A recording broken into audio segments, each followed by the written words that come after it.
Hello friends. So now we'll study about the Constitution of Britain. In the last lecture we have already studied about the Constitution of United States of America vis-a-vis the Constitution of India.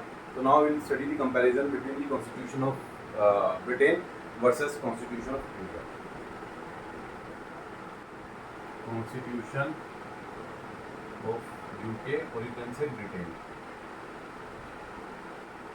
So UK basically is the United Kingdom, which consists of the Great Britain part plus the Ireland part.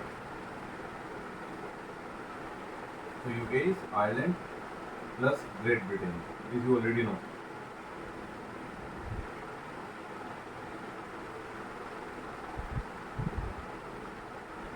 So Constitution of UK. So here we will study about the Constitution of UK, and here we will study about India. So we will study the important points. So as you know that the Indian Constitution is written Constitution, but the Indian Constitution is written Constitution.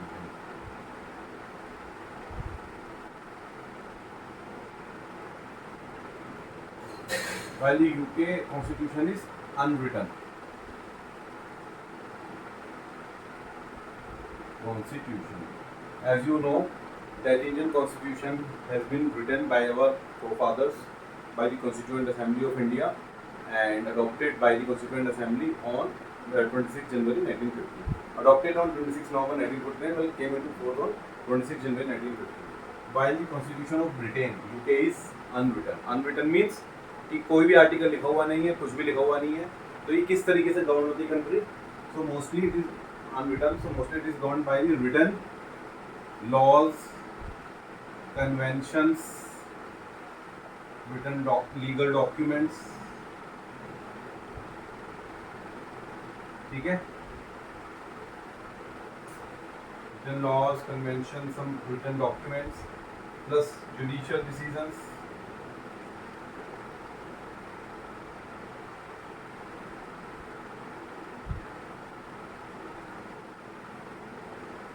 So judicial decision and parliamentary statutes.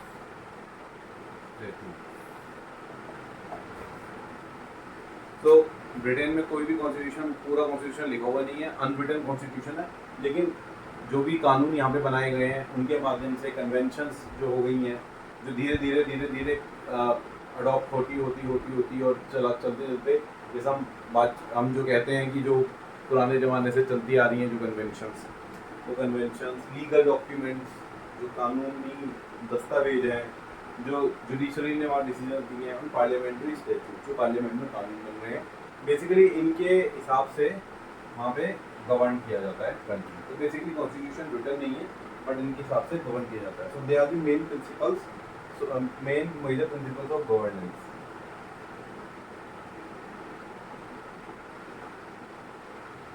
So based on conventions, based on traditions के ऊपर base है rather than written. So this is the major difference between Indian and UK constitution. Very important point. Next important point.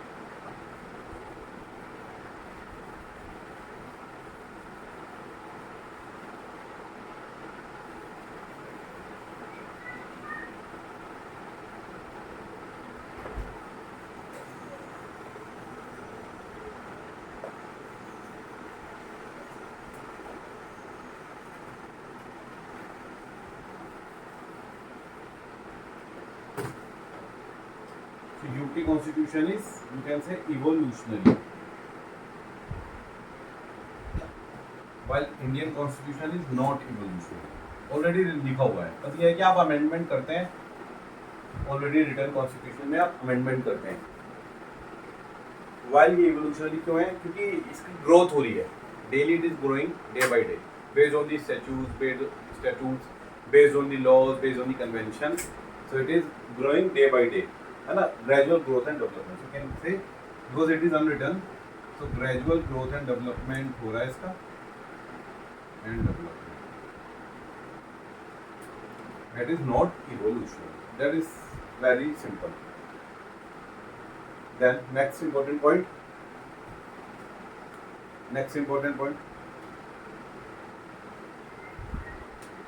Third point.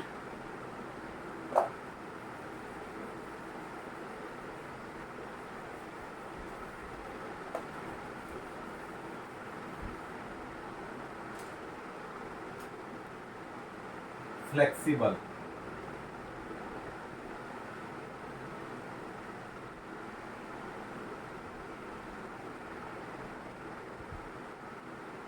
Neither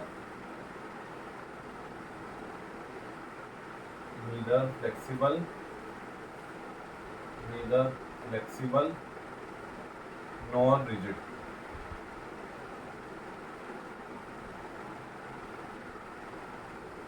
So UK Constitution is very flexible है बहुत, flexible in the sense कि easily amend किया जा सकता है. तो यहाँ पे बेसिकली कानून और कन्वेंशन इनके माध्यम से ऑब्वियसली गवर्न होगी country.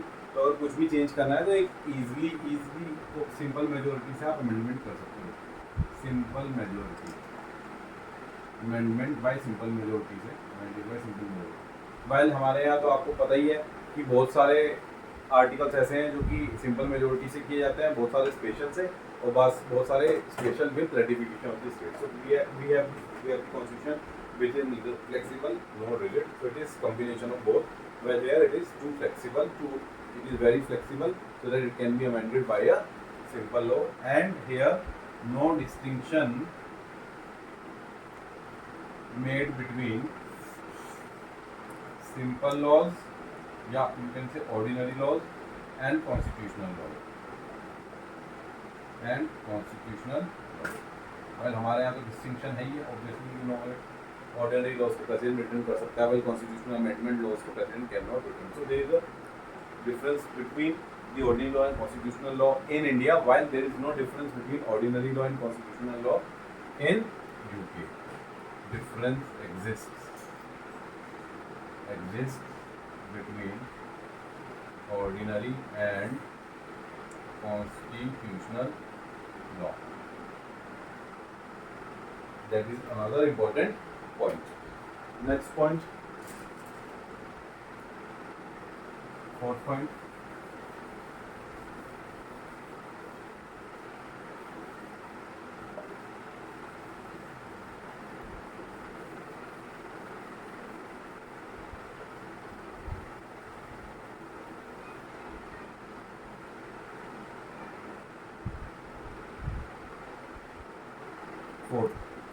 Unitary constitution, unitary character है, unitary constitution. While here is quasi federal, हमारा तो quasi federal है ना, तो federal है, federal in character,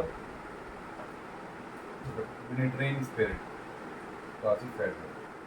So unitary का क्या मतलब है कि सारी powers are concentrated in the British Parliament. So powers are concentrated in British Parliament. यहाँ पे पार्लियामेंट, ब्रिटिश पार्लियामेंट में सारी पावर्स कंसंट्रेटेड है, and all the organs of the government are subordinate to the parliament, और इससे वो authority drive करते हैं. So authority drive all the organs of the government, derive authority from British Parliament, है ना. While in India, you already know powers are distributed, or you can say divided between center and states.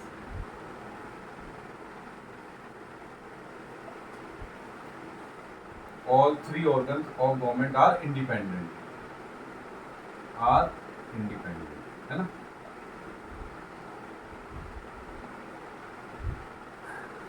And हमारे यहाँ sovereign है, constitution है sovereign, sovereign.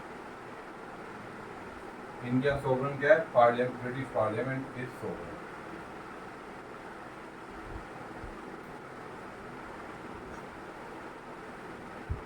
ठीक है. Next important point, you please write it down. Next important point,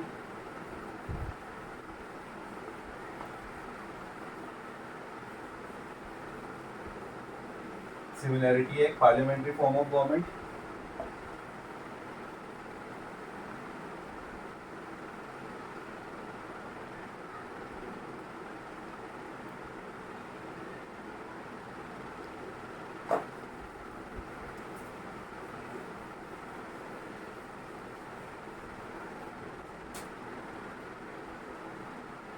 parliamentary form of government जो कि similar है, similarity parliamentary form of government. तो basically parliamentary form of government क्या है? So the executive is responsible to parliament, executive is responsible to legislature, so it will continue in office, so executive continue in office, ठीक है ना? Okay students, executive continue in office till it enjoys the confidence of legislature. Okay? बोलो yes. Same as in UK.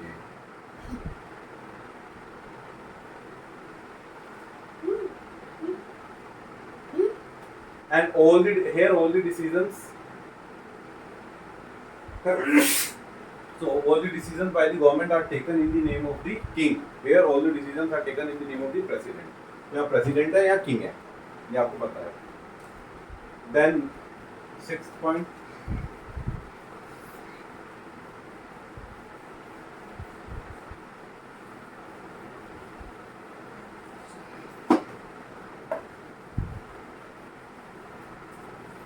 जैसे मैंने आपको बताया वहाँ पे पार्लियामेंट सोवरेन है यूके में. Here 6th point, parliament sovereign. What do you mean by the sovereign parliament? The laws made by parliament cannot even declared null and void by the judiciary. Laws passed by parliament cannot be declared null and void by judiciary. While in India, Parliament is not sovereign, Constitution is sovereign. Parliament is not sovereign. That means laws passed by Parliament are subjected to judicial review. ठीक है ना? So this is the difference between India and UK. UK में parliament sovereign है और India में parliament sovereign नहीं है. Next,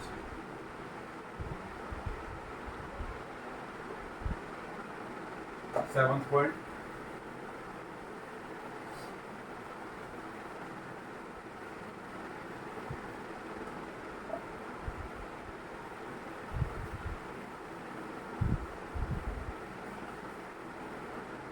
next important point is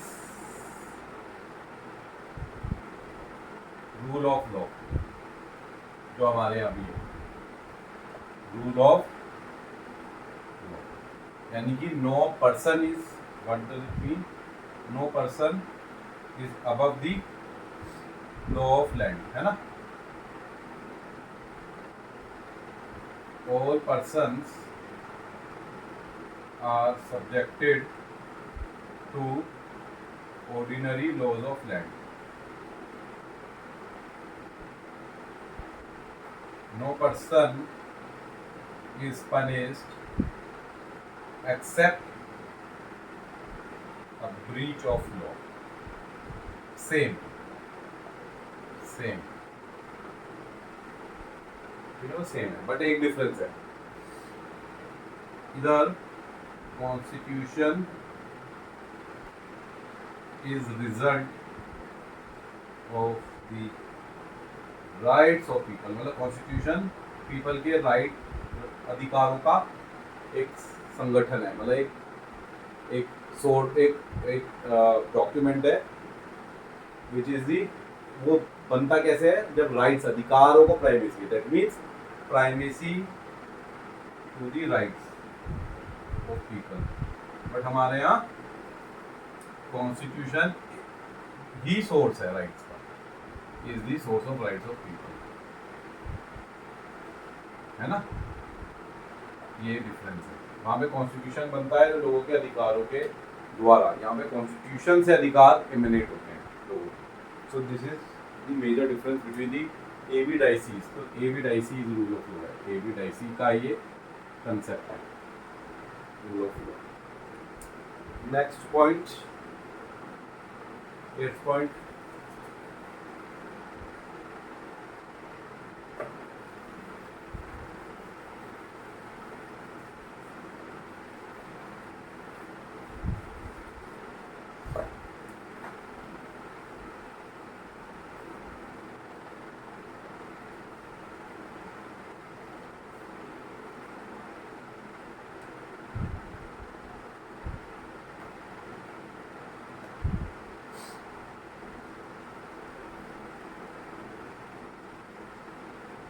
ninth point, difference between theory and practice.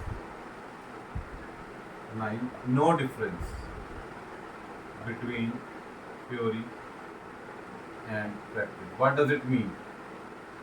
It means that कि जो थ्योरी में लिखा है, जो किताबों में लिखा है, और जो प्रैक्टिस है वो डिफरेंस है in UK. For example,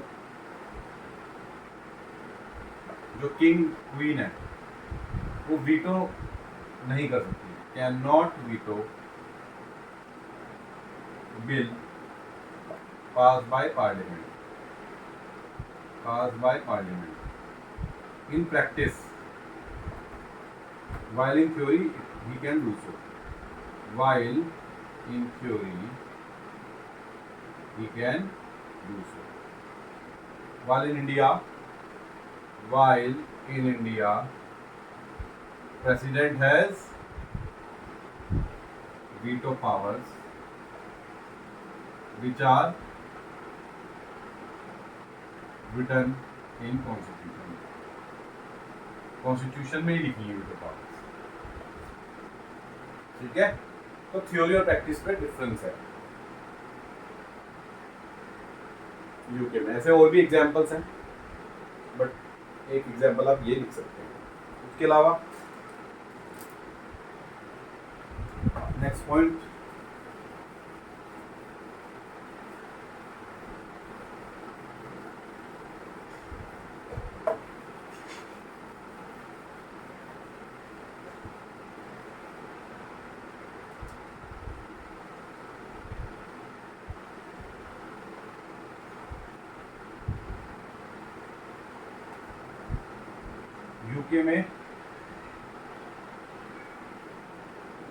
UK में मोनार्की है ना, मोनार्की आप जानते हैं, वह हमारे यहाँ रिपब्लिक है ना।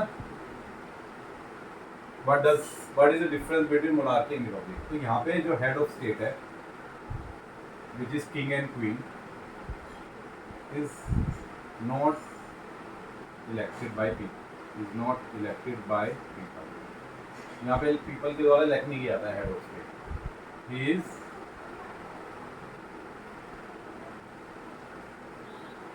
he belongs to the same family,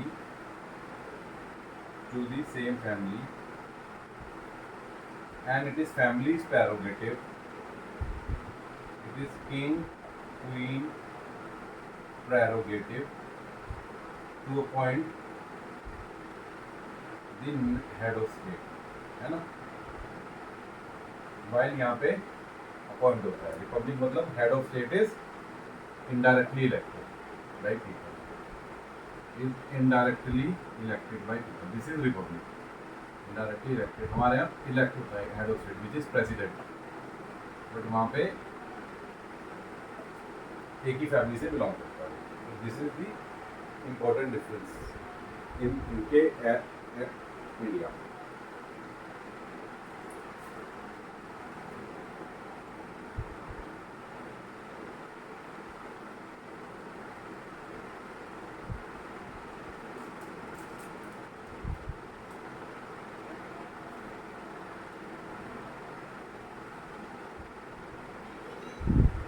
This is the difference between UK and India, and another, the last but not the least.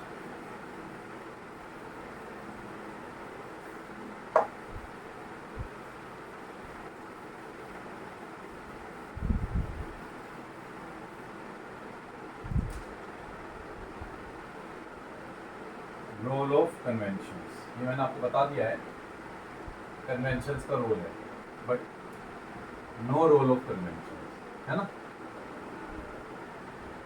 मैंने जैसे आपको बताया, क्योंकि रिटर्न नहीं है तो कन्वेंशंस के हिसाब से गवर्न किया जाता है, बट यहाँ पे कन्वेंशंस का कोई रोल नहीं है। वही जैसे मैंने बताया कि किंग क्वीन को रिफ्यूज़ नहीं कर सकते किसी बिल को pass by the parliament to give its consent, but practically हो सकता है, बट थियोरेटिकली हो सकता है, प्रैक्टिकली नहीं होता। इसके अलावा कैबिनेट से कोई एडवाइस आई तो रिफ्यूज़ नहीं कर सकता किंग क्वीन, बट प्रैक्टिकली किया जा सकता है। इंडिया में सब पॉसिबल है जो कॉन्स्टिट्यूशन बिल है। हमारे यहाँ ऑब्वियसली आपको पता है वीटो पावर है, जिसमें वो वन टाइम रिटर्न कर सकता है, उसके बाद नेक्स्ट टाइम अगर सेम पास सेम विद और विदाउट अमेंडमेंट आया तो वो रिफ्यूज़ नहीं कर सकता था। हाउएवर पॉकेट वीटो है जिसमें वो उसको रख के बैठा रह सकता है, अनलिमिटेड पॉकेट वीटो है। यहाँ पे पॉकेट वीटो है ही नहीं, यहाँ पे तो एक्सेंट रिफ्यूज़ ही नहीं कर सकता in UK. This is the difference between India and UK constitution. तो ये मेजर डिफरेंस था। In the next lecture will study about the France constitution and we'll study France, Russia in one lecture, small lectures. Till then, it's goodbye and thank you so much.